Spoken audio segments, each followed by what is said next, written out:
Olá, amigos do blog do 98 na rede. Assunto quentíssimo nesta semana, a demissão do técnico Juan Carrasco no Atlético Paranaense. Estou aqui com o repórter Eduardo Luiz, que cobre o dia a dia do Atlético Paranaense. Dudu, foi uma surpresa? Depende, né, Guilherme? Um abraço pessoal do blog. Para grande parte dos torcedores, acho que talvez não. O pessoal tava pedindo muito já a cabeça do Carrasco, a pressão em redes sociais, em rodas de conversa já estava muito grande. Mas pra gente que cobre o dia a dia do Atlético, eu acredito que foi. Pra mim, pelo menos, foi.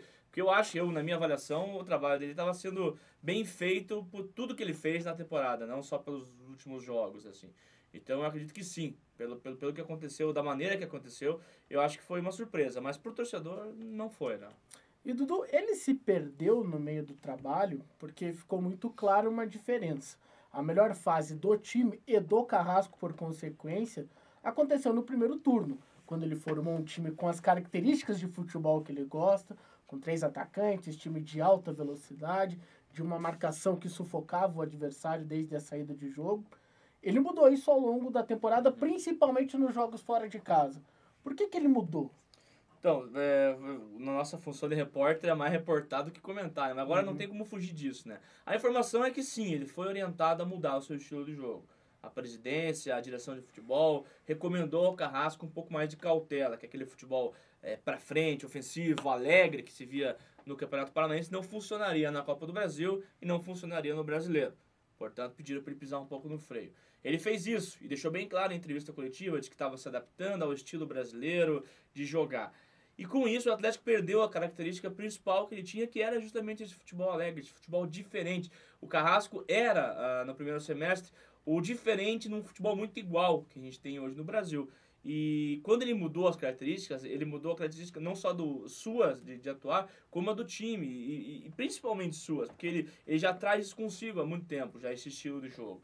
E tendo que jogar de uma maneira diferente, que ele não está acostumado, que os jogadores não estão acostumados, impacta, com certeza. E isso o impacto foi muito grande no Atlético. O Atlético caiu muito nos jogos finais da Copa do Brasil e em todo esse Campeonato Brasileiro da Série B. O primeiro jogo contra o Joinville talvez tenha mascarado um pouco a queda de rendimento que o Atlético teve e serviu, inclusive, para justificar algumas vezes a alteração. Após a derrota para o CRB, ele falou, inclusive, não, mas veja bem, o time 4-4-2 está rendendo legal em alguns jogos. Mas o fato é que não rendeu o que rendia. Os adversários são diferentes, tudo bem.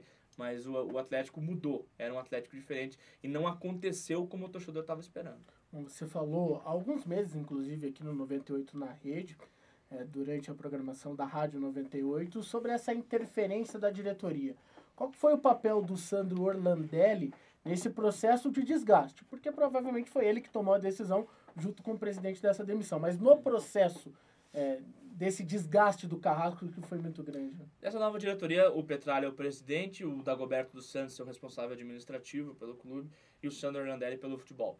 Então toda e qualquer decisão tomada no futebol sai da cabeça do Sandro Orlandelli. Tem obviamente o aval do Petralha, mas todas essas decisões passam por ele.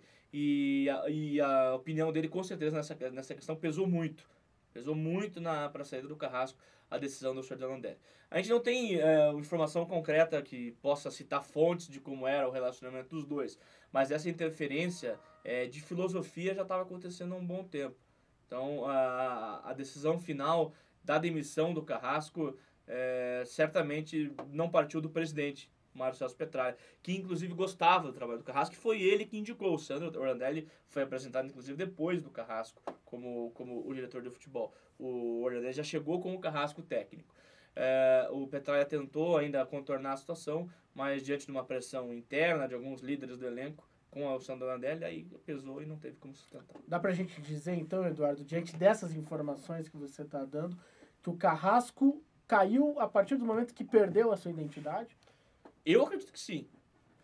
Alguém pode trazer uma análise diferente, uma parte mais tática. Ele realmente ele é meio maluco, ele inventa, faz algumas coisas diferentes, mas pensando num objetivo comum, que todos os técnicos certamente pensam, que é a vitória. Mas eu acho que quando você para de trabalhar, se você parar de comentar do jeito que você comenta, começar a inventar alguma coisa, vai ter dificuldade. Se eu parar de reportar como um repórter, vai ser difícil, se me obrigarem a fazer isso. Agora você vai ter que fazer nesse formato. Eu posso até conseguir, mas vou demorar para me adaptar. E talvez o Carrasco esteja nesse processo de adaptação. Ou talvez não quisesse se adaptar. Então, ele caiu realmente por causa dessa mudança de filosofia. E dá para projetar um perfil em cima de informações com que essa diretoria trabalha, técnicos baratos, né? Essa é uma filosofia do presidente Marcelo Petralha. De informação, hoje o Caio Júnior, que já foi treinador do Flamengo, do Paraná Clube, do Botafogo, estava na Arábia, foi consultado, foi procurado. O Jorginho Cantinflas, da Portuguesa, que levou à luz, inclusive, a Série A, também foi procurado.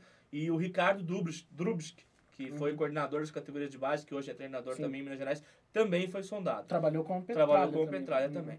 Então, são nomes... A exceção do Caio Júnior, que estava num patamar um pouco mais alto, o Jorginho e o Ricardo certamente estão nomes bem dentro da filosofia do que o Atlético pensa. Lembrando que o Atlético tentou trazer o Caio Júnior, lógico, numa outra administração na gestão passada. No ano passado acabou não acontecendo, veio o Geninho até. Mas é um nome que agrada muito, porque é um nome moderno e é um treinador de filosofia adaptável também. Ok. Bom, você pode também participar com a gente, mandando a sua opinião sobre essa demissão do técnico Carrasco. Será que todos os problemas do Atlético estão resolvidos? Mande a sua opinião aqui no blog, comente com a gente também através do Twitter, no @futebol98, deixe a sua pergunta no e-mail futebol@98fmcuritiba.com.br. Valeu, Eduardo! E ouça 98 na Rede, segunda edição, a partir das 6 da tarde, todos os dias, e de manhã também, a partir das 6 da manhã. Valeu! Tá dado o recado, um abraço!